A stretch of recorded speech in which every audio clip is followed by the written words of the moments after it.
Hello friends, welcome to my channel. ഇന്ന് ഞാൻ ഉണ്ടാക്കാൻ പോകുന്നത് കണ്ണൂർ സ്പെഷ്യൽ ആയിട്ടുള്ള മൊഞ്ചുള്ള ഒരു പലഹാരമാണ് കൽമാസ്. അപ്പോൾ ഈ ഒരു കൽമാസ് നമ്മൾ ബീഫ് വെച്ചിട്ടാണ് ഉണ്ടാക്കുന്നത്.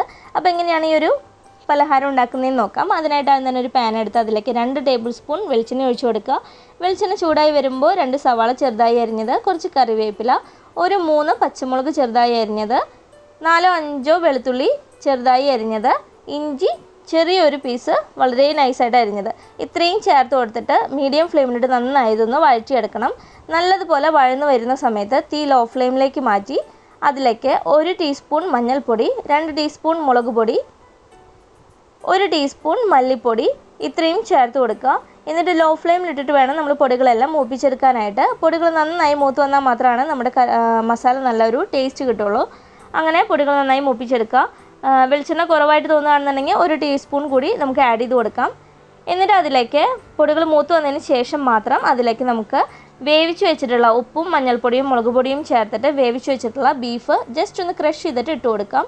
അപ്പോൾ ബീഫിന് പകരം നമുക്ക് ചിക്കൻ ആയാലും വേവിച്ചത് ചേർത്ത് കൊടുക്കാം. എന്നിട്ട് നന്നായിട്ട് ഇളക്കി യോജിപ്പിച്ച് മസാലയായി യോജിപ്പിച്ചിട്ട് നമുക്കൊരു 2-3 മിനിറ്റ് ഇതൊന്ന് മീഡിയം ഫ്ലെയിമിലിട്ട് കുക്ക് ചെയ്തെടുക്കണം.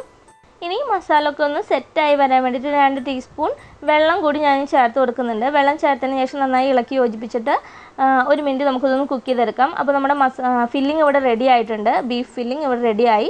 ഇനി ഇതിലേക്ക് ആവശ്യത്തിന് ഉപ്പ് കൂടി ചേർത്തിട്ട് നമുക്ക് മാറ്റി വയ്ക്കാം. അത് ഓരോരുത്തരുടെ ഇഷ്ടത്തിനനുസരിച്ച് ഉപ്പ് ആഡ് ചെയ്ത് കൊടുക്കാം കേട്ടോ. പിന്നെ നമുക്ക് ഒരു മിക്സർ ജാർ എടുത്ത് 1/4 കപ്പ് നാളികേരം ചെറുകിയത്, 3 ചുവന്നുള്ളി, 1/8 ടീസ്പൂൺ നല്ല ജീരകം ഇത്ര ഇട്ടിട്ട് ഒന്ന് ക്രഷ് ചെയ്തെടുക്കണം. ഒത്തിരി അരച്ചെടുക്കേണ്ട, അതായത് ഇതുപോലെ അരച്ചെടുത്താൽ മതി. എന്നിട്ട് മാറ്റി വയ്ക്കാം. അതിനുശേഷം ഒരു പാൻ എടുത്ത് അതിലേക്ക് 1 കപ്പ് വെള്ളം ഒഴിച്ച് കൊടുക്കണം.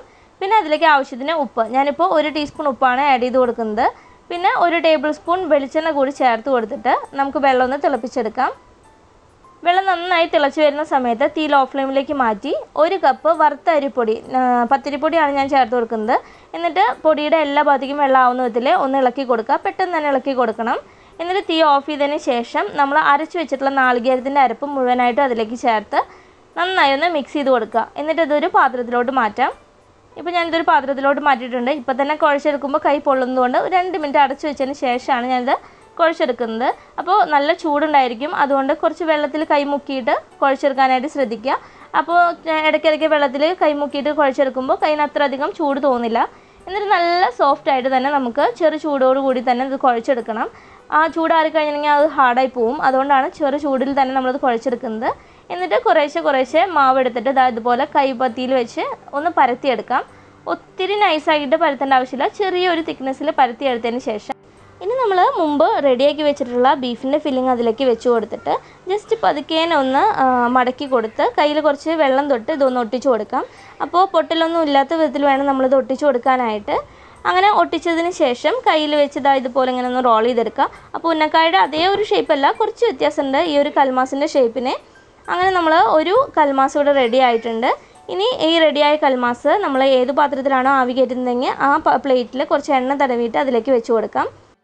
ഇതുപോലെ തന്നെ നമുക്ക് ബാക്കിയുള്ള മാവ് മുഴുവനും ഷേപ്പ് ചെയ്തെടുക്കാം. അങ്ങനെ മുഴുവൻ മാവും ഇതുപോലെ ഇങ്ങനെ റെഡിയാക്കി വെച്ചിട്ടുണ്ട്. ഇനി ഒരു സ്റ്റീമറിൽ വെള്ളം തിളയ്ക്കാനായിട്ട് വെച്ചിട്ടുണ്ടായിരുന്നു. അതിലേക്ക് ഒരു സ്റ്റാൻഡ് വെച്ചിട്ട് നമ്മൾ ഈ കൽമാസ് എല്ലാം റെഡിയാക്കി വെച്ചിട്ടുള്ള പ്ലേറ്റ് ഇറക്കി വെച്ച് മൂടി വെച്ച് ഒരു 20 മിനിറ്റ് ഇതൊന്ന് മീഡിയം ഫ്ലെയിമിൽ ആവി കയറ്റിയെടുക്കുകയാണ്.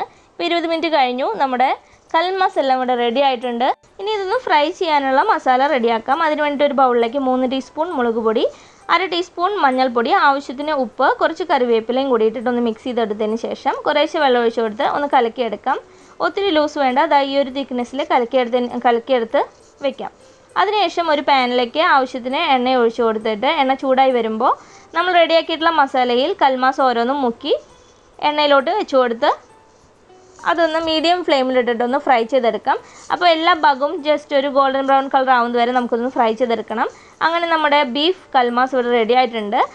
അങ്ങനെ നമ്മുടെ കണ്ണൂർ സ്പെഷ്യലായിട്ടുള്ള മൊഞ്ചുള്ള കൽമാസ് എല്ലാവരും ട്രൈ ചെയ്ത് നോക്കുക. ഇഷ്ടപ്പെട്ടു കഴിഞ്ഞാൽ ലൈക്ക് ചെയ്യാനും ഷെയർ ചെയ്യാനും കമൻറ്റ് ചെയ്യാനും മറക്കരുത് കേട്ടോ. Thanks for watching.